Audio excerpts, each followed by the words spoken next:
ఇంటికి వచ్చి నా భార్య పక్కన కూర్చొని భార్యని వాటేసుకొని ఏడ్చాడు, నేను గెలవలేదని చెప్పి.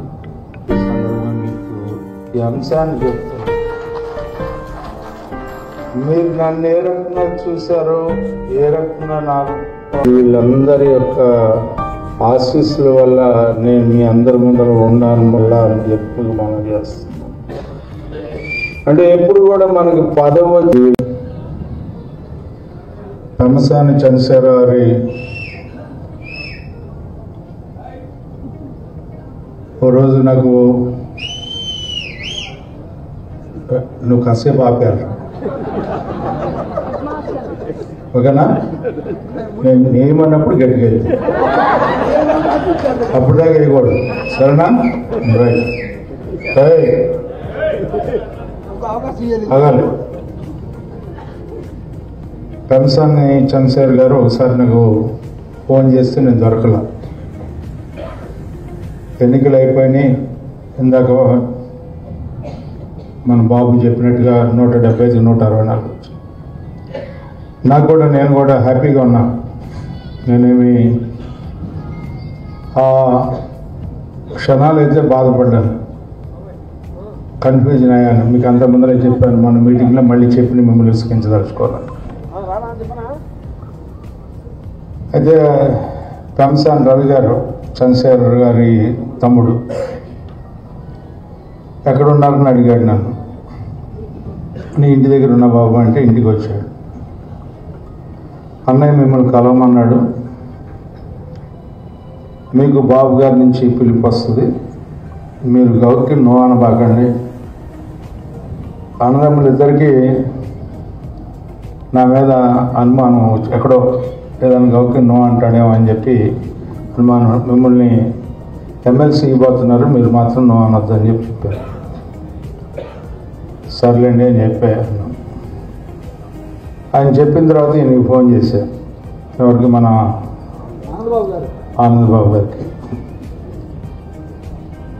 అంటే నాతో కలిసి ఉండటమే కాకుండా, కలిసి జీవించడమే కాకుండా, ఇద్దరం రాజకీయాల్లో ఉండటం కాకుండా, కులాలకి, మతాలకి, వర్గాలకి అతీతంగా మరి నా మాట ఆయన, ఆయన మాట నేనుగా, ఇద్దరిది ఒకటే మాటగా ఈ జిల్లాలో మరి ఒక నియోజకవర్గంలో, నేను పుట్టి పెరిగిన నియోజకవర్గంలో తను నాకు ఇక్కడే కావాలి అని చెప్పి ఆ రోజున అడగటం, నీకు ఇక్కడ కావాలంటే నాకేం అభ్యంతరం లేదని చెప్పి తనని ఆహ్వానించటం, ఆ రకంగా ఇద్దరి యొక్క కలయిక, విద్యార్థి దశ నుంచి తను యువకుడిగా నేను, మరి నిజంగా కాడి కింద ఏ రకంగా జోడెద్దులు ఉంటాయో ఆ రకంగా మా రాజకీయం నడిచింది. నాకు తెలుసు, నాకంటే ఎక్కువ ఆనందపడిన ఏకైక వ్యక్తి ఎవరైనా ఉండాలి రాజకీయాలు అంటే అది ఆనందం. అందుకే ఇందాక పేరు చెప్పలేం, వేదిక మీద ఉన్న పెద్దల గురించి చెప్తూ మరి సోదరుడి గురించి చెప్పాల్సినటువంటి అవసరం ఉంది. నేను ఓడిపోయి తను గెలిచాడు 2009లో. ఇంటికి వచ్చి నా భార్య పక్కన కూర్చొని భార్యని వాటేసుకొని ఏడ్చాడు, నేను గెలవలేదని చెప్పి.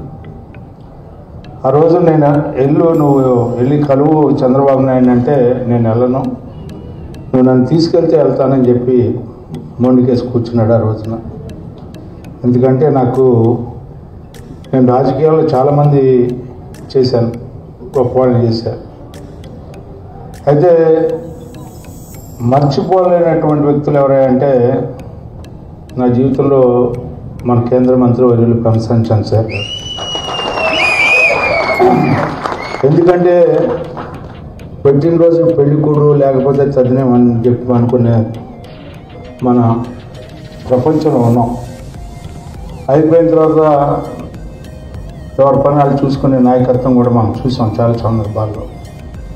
కానీ అది కాదు, నా కోసం పనిచేసి నన్ను నమ్ముకున్నానని నేను బతికించాలనుకునే క్యారెక్టర్ ఉన్నటువంటి వ్యక్తి చిన్నాడైనా నాకు అంటే తమసాని చంద్రశేఖర్కి ఆ లక్షణం.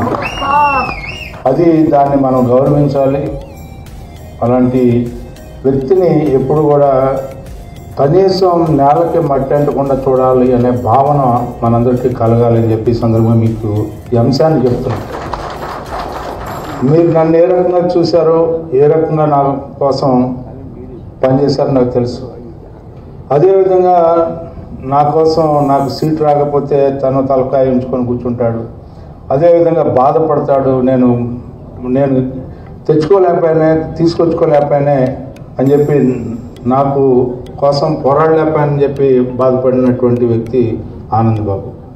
అంటే ఇట్లాంటి క్యారెక్టర్స్ ఎప్పుడు కూడా రాజకీయాల్లో అవసరం.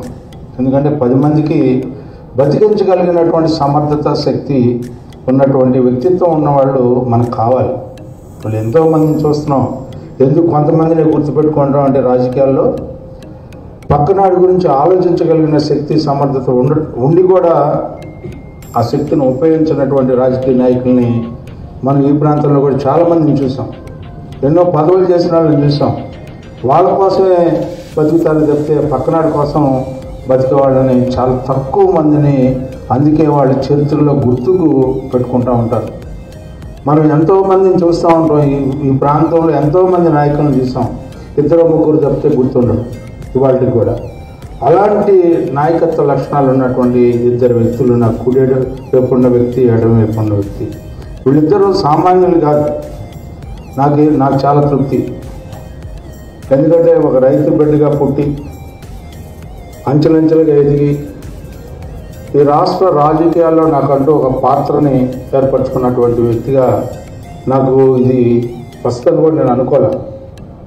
కానీ పెద్ద ఆయన కూటమి నాయకత్వం చంద్రబాబు నాయుడు గారు, పవన్ కళ్యాణ్ గారు, అదేవిధంగా మోడీ నాయకత్వంలో ఉన్న పురంధేశ్వరి గారు, వీళ్ళందరూ మరి ఒక మాట మీద నాకు ఇవ్వటమే కాకుండా వాళ్ళందరూ కూడా ముక్త కంఠంతో ఒకే మాట, ఒకే పాట మీద కలిసి చేయబట్టి ఇంత మెజార్టీ సాధించాను. ఇది ఒక రాష్ట్ర చరిత్ర కాదు. మీకు తెలుసో తెలీదు, రే ఆగండ్రా కనకమాలు లేబా, రాష్ట్ర చరిత్ర కాదు ఇది. ఈ ఎన్నిక రాష్ట్ర చరిత్ర కాదు, దేశ చరిత్రలోనే ఇంత మట్టికి ఇంత మెజార్టీతో గెలిచినటువంటి వ్యక్తి ఎవరు లేరు. ఈ ఘనత మనకు దక్కిందంటే ఇది వీళ్ళందరి యొక్క ఆశీస్సుల వల్ల నేను మీ అందరి ముందర ఉన్నాను మళ్ళా అని చెప్పి మనం చేస్తున్నాం. అంటే ఎప్పుడు కూడా మనకి పదవి వచ్చిందని వల్ల అతను ఇంకోటి వచ్చిందని కాదు. ఇవాళ మీరు చేసిన రక్ష మామూలు రక్ష కాదు.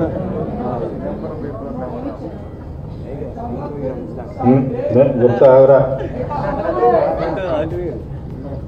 అంటే మీరు అసలు ఇవాళ నేను దిగి నుంచున్నా, రమసాన్ గారు వచ్చారు కాబట్టి ఇక్కడ దాకా వచ్చారు, లేకపోతే ఎన్నిక వెళ్ళిపోదామని చెప్పి నిర్ణయించుకున్నాను. నిజంగానే అడుగు మానికల నేను దిగి నుంచున్నా, కారు పిలిపించాలని చెప్పాను. ఆయన ఎటో పోయాడు, నన్ను పిలిపించమంటే ఆయన ఎటో పోయాడు కుర్దీస్ గారు. అంటే ఎందుకంటే మనం చేసుకునే పండగ అయినా లేకపోతే ఇంకోటైనా మన ఆనందం ఇంకోళ్ళకి కష్టం కలగకూడదు, ఇంకోళ్ళకి ఇబ్బంది కలగకూడదు. మీరు రోడ్డు పొడుగుతా మీరు పండగ వాతావరణం పెడితే రోడ్డు పొడుగుతా డిస్టర్బెన్స్. ఒకే ఊళ్ళో 3 పెట్టించి 4 పెట్టించి కుర్దీస్ గారికి వినోదం చూడాలనుకున్నాడు. వాళ్ళు నాకు అగ్ని పరీక్ష పెట్టాడు. ఎందుకంటే ఎప్పుడు పెడతా ఉంటాడు, మళ్ళీ ఇది కూడా ఒక పరీక్ష పెట్టాడు నాకు. మరి ఆ రకంగా మీ అందరూ ఎంతో అభిమానం అనేది మరి నేను చెప్పుకోలేను.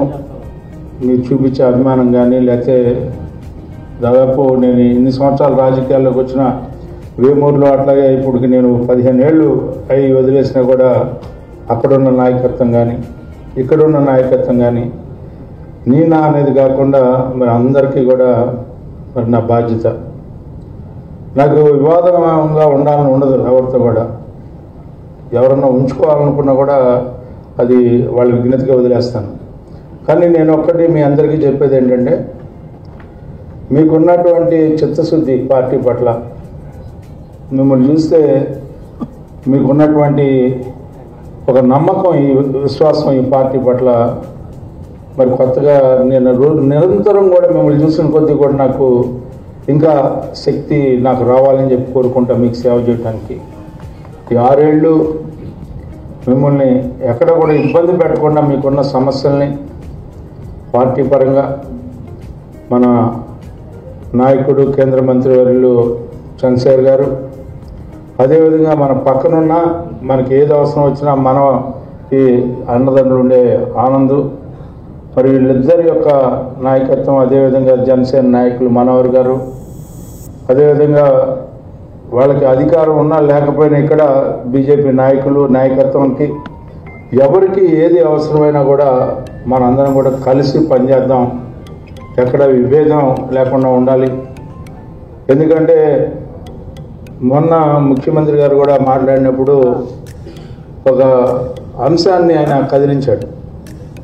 ఏమిటంటే ఈ రోజున మనం మీ అందరూ కూడా గుర్తిస్తున్నారో లేదో నాకు తెలియదు, కానీ నేను గతంలో కూడా చెప్పాను, మనందరి యొక్క కలయిక వల్ల అది party, Telugu Desam party, Janasena, BJP ముగ్గురు కూడా కలయిక వల్ల మనం అపారమైనటువంటి శక్తి సంపన్నులయ్యాం అనేది అందరూ కూడా గుర్తుపెట్టుకోవాల్సినటువంటి మొదటి అంశం.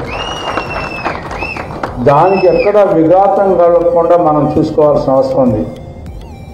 మనం బతకాలి, ఇతరులని బతికించాలి. ఆ రకమైనటువంటి సమన్వయాన్ని బాధ్యతగా, ఎందుకంటే మన మెజారిటీ సభ్యులు ఉంటాం ఇప్పుడు కూడా, ఎందుకంటే మన బలమైనటువంటి నాయకత్వం మనకుంది. ఆ నాయకత్వం ఉంది కాబట్టి మైనార్టీ నాయకత్వాన్ని తొక్కేయడానికి మనం ప్రయత్నించద్దు. వాళ్ళకి గౌరవం ఇద్దాం, మనం గౌరవం తీసుకుందాం. మనం ఇక్కడ వ్యక్తులు కాదు ముఖ్యం, సమాజ శ్రేయస్సు కోరి సమాజం ముందుకు నడవాలంటే ఈ రోజున ఈ త్రయం కలిసి నడవాల్సిందే, నడుచుకోవాల్సిందే. ఆ రకంగా మనం ప్రగతి సాధించుకోవాలి. ఎందుకంటే ఈ రోజున కేంద్రం యొక్క సహకారం ఉండాలి. ఇక్కడ వీళ్ళిద్దరి యొక్క జోడి నాయకత్వంలో మనందరం కూడా సమర్థవంతంగా పనిచేయాల్సినటువంటి అవసరం. నేను మీ అందరికీ విజ్ఞప్తి చేసేది, పెద్దల సహకారంతో మనకి ఏదైతే మనకు సమస్యలు ఉన్నాయో ఆ సమస్యలను పరిష్కరించుకుందాం. ఎక్కడ కూడా విభేదాలకి తావు లేకుండా మనం కారకులు కాకూడదు, దేనికి కూడా అది గుర్తుపెట్టుకోండి. మనం ఏదైతే చూపించుకోకూడదు, అది కూడా గుర్తుపెట్టుకోవాలి. మనం మార్గదర్శకులుగా ఉన్నామనే భావన మనం ఏ రకంగా ఈ రోజున ఎన్నికల్లో మనం పనిచేసి గెలుపుకు కారణమయ్యామో, మనం ఈ రోజున మరలా మనకేదో అధికారం వచ్చిందని చెప్పి వేరే రకమైన ఆలోచనలు ఎక్కడన్నా చేసినట్టు కానీ ఎక్కడైనా అలాంటి మచ్చ వచ్చేలాగా మనం ఎవరితో ఏలెత్తి చూపించుకునే దానికి ఎవరు కూడా ప్రయత్నించొద్దని చెప్పి మీ అందరికీ మనవి చేస్తూ, మనం ఏ రకంగా మన సమస్యని సాధించుకోవాలి, మన సమస్యకి ఏది పరిష్కారం అని చెప్పి ఎత్తుక్కొని అక్కడ యుక్తిగా శక్తివంతంగా మన యొక్క పనిని సాధన చేసుకునే విధానంలో సమన్వయం కావాలి అని చెప్పి ఎక్కడ కూడా దానికి విఘాతం కలగకుండా చూస్తారని చెప్పి నమ్ముతారు. ఈ రోజుల్లో నాకు ఇచ్చే మీరు అభిమానం నేను ఎప్పుడు నేను చెప్పాను అభిమానం. మరి ఆ రకంగా మీ అందరూ ఆ మాట మీద కట్టుబడి మనం నడవాలి. మనం ఈ యొక్క పట్టణాన్ని కానీ, ఈ యొక్క మండలాలు కానీ, మన ప్రాంతాన్ని కానీ అభివృద్ధి చేసుకునే దానిలో పోటీ పడదాం, దాన్ని సాధించుకుందాం. ఏ రకంగా ఉండాలి అనేది నిర్దిష్టమైనటువంటి క్రమశిక్షణతో మనం ముందుకు నడవాలి అని చెప్పి సందర్భంగా మిమ్మల్ని అందరినీ కోరుకుంటూ, మరి ఈ రోజున నాకు ఇచ్చిన గౌరవం, నా మీద చూపించిన ఆత్మీయత, అభిమానం, ప్రేమ, వీటిని ఎప్పుడు కూడా ఏ రకంగా ఉన్నా కూడా మర్చిపోలేనటువంటి మీరు అభిమానాన్ని చూపిస్తూ ఉంటారు. ఎందుకంటే నేను ఎక్కువగా మిమ్మల్ని కసురుకుంటూ ఉంటాను. ఎందుకంటే మిమ్మల్ని లైన్లో పెట్టకపోతే ఇవాళ జరిగిన రక్ష జరిగింది.